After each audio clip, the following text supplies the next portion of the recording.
Dominus est.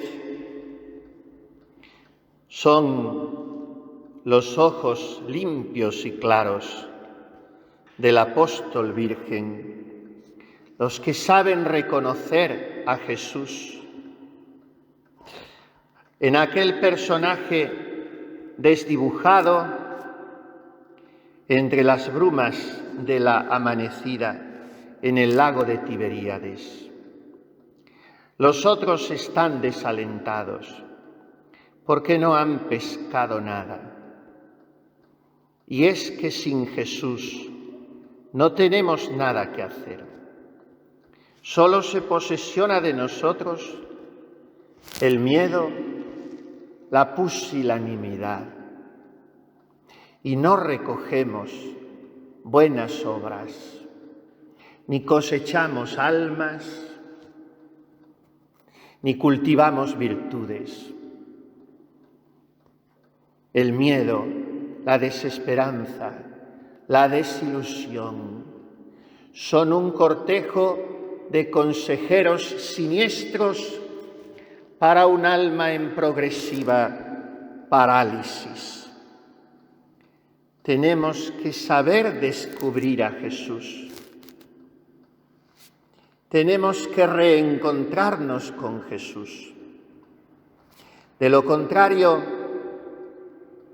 haremos una religión a la carta, una moral caricaturesca y un grosero diseño de un Dios al que no le importamos nada y por eso no nos castiga, como se viene repitiendo hoy, sobre todo por parte de aquellos que más obligación tendrían de conocer lo más elemental de la teología y de la moral.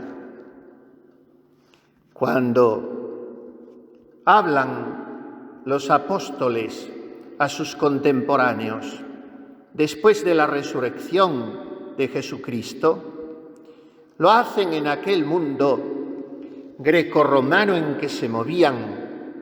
Están inmersos en sus circunstancias históricas. No es que estén fuera de la realidad, pero señalan siempre lo más nuclear de la realidad y lo más urgente. Y así hemos visto hoy en la epístola que en aquel sermón que dirige Pedro a los israelitas, donde les reprocha que han crucificado al Mesías, es verdad que no sabíais lo que hacíais, ni tampoco vuestros príncipes, termina diciéndoles, añade, y eso que Dios lo había anunciado todo por los profetas, que su hijo había de padecer, y así ha sucedido. Penitemini igitur, et convertimini, udeleantur peccata vestra.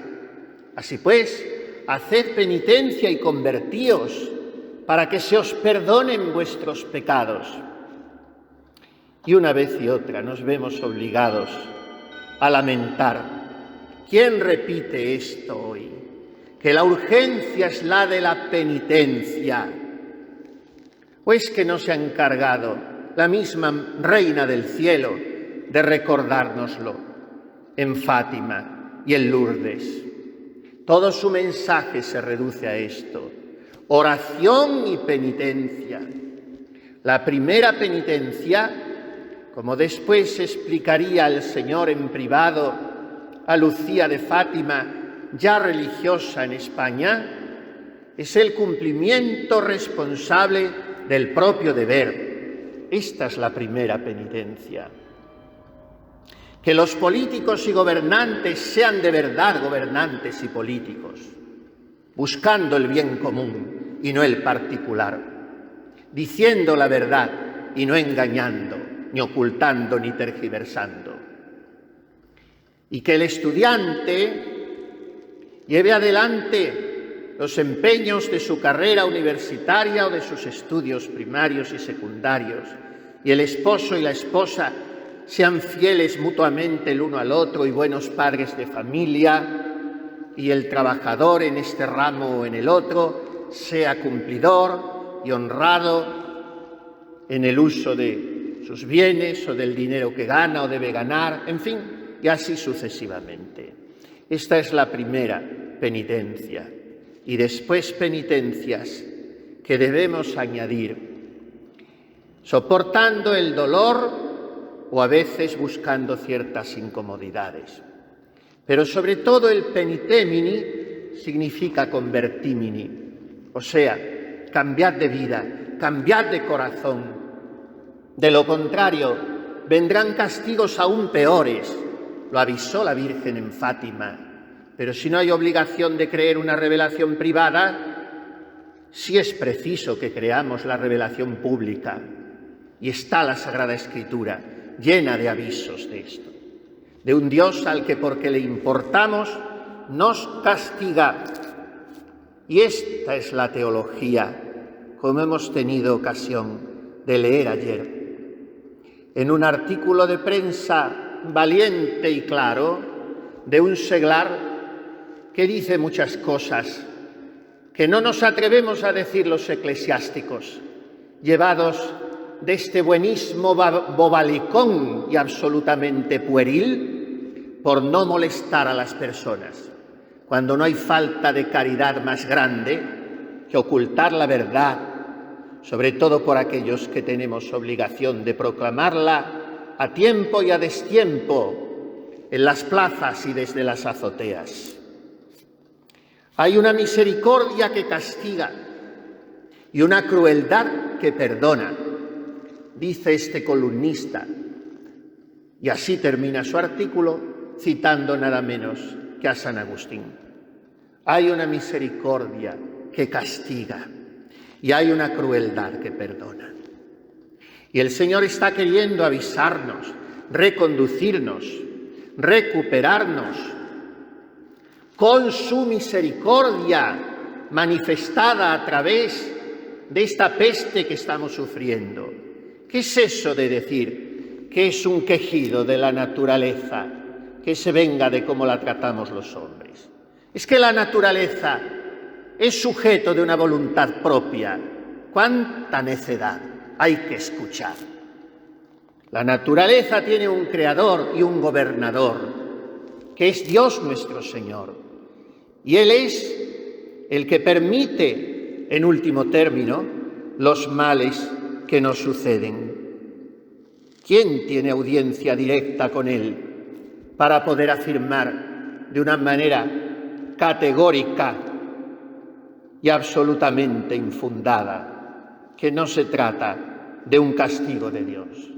Y se nos podría volver el argumento del revés y decirnos, ¿y quién puede, según esa misma lógica, afirmar que es un castigo?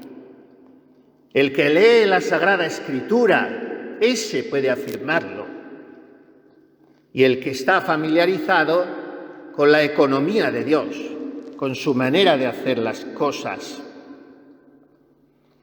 Dios, enviando plagas, castiga los pecados que claman al cielo. Y el hombre de hoy está postrado en ellos. ¿Cómo no va a castigar Dios a naciones que han abierto de par en par sus puertas al divorcio, al aborto, a la sodomía, a la eutanasia, y a naciones en las cuales la Iglesia tantas veces anda en una inexplicable connivencia con el mundo? Dios quiere que reaccionemos. Y para eso nosotros tenemos que saber descubrirle, a veces entre brumas, sí, entre dificultades, entre desdibujamientos, entre incertidumbres, pero si nuestra mirada es limpia y estamos acostumbrados a vivir con la Virgen, estas eran las dos características de Juan: virgen él y por eso capellán de la Virgen María. Podremos decir Dominus est, es el Señor. y descubrirle detrás de los acontecimientos, y entonces empezaremos a pescar. De lo contrario, nuestras redes permanecerán vacías y nuestra barca sin rumbo. Estaremos cansados, descorazonados. No nos encontraremos a nosotros mismos. Era la situación de aquellos 7 discípulos en aquella tercera vez en que se apareció el resucitado. Y una vez que el joven, el inocente, el noble, el virginizado, el que tenía a María consigo, les señaló al amigo crucificado y resucitado, Dominus est, entonces Pedro se olvidó de todo lo demás y se echó al agua, desnudo, no sin antes haberse ceñido rápidamente una túnica. Hoy tenemos que pedir pastores así, arrojados, corajudos, audaces, intrépidos. A los que no les importe nada que el mundo les vea mojados o que digan que están haciendo el ridículo o que son unos impulsivos o unos exaltados. La verdad no tiene más que un camino. Pedro lo tomó cuando se encontró con Jesús. Le esperaba el examen de amor, la triple interrogación del Maestro. Simón Ioannis, diligis me plusis, ¿me quieres tú más que estos? Porque me has negado tú cuando estos no lo habían hecho. Y al pecado se lo puede reparar con amor, con expiación, con verdadera compunción del corazón. ¿Me amas más que estos?, nos pregunta Jesús mientras nos ofrece un pez asado sobre las brasas. O sea, Él que se ha sumergido en el agua de nuestra humanidad, que ha sido pescado con el lazo de la muerte en la cruz y que se ha dejado abrasar por el fuego del Espíritu Santo. Pidamos a la Virgen Santísima que cada uno de nosotros pueda decir Dominus est, es el Señor. Y se nos puede objetar que cómo ha de ser un castigo el sufrimiento soportado por tantas personas inocentes. Pero es que la Iglesia y la humanidad son un cuerpo y debemos soportar unos las cargas de los otros. Y esto es participar en la expiación vicaria, cuyo primer modelo es Jesucristo en la cruz.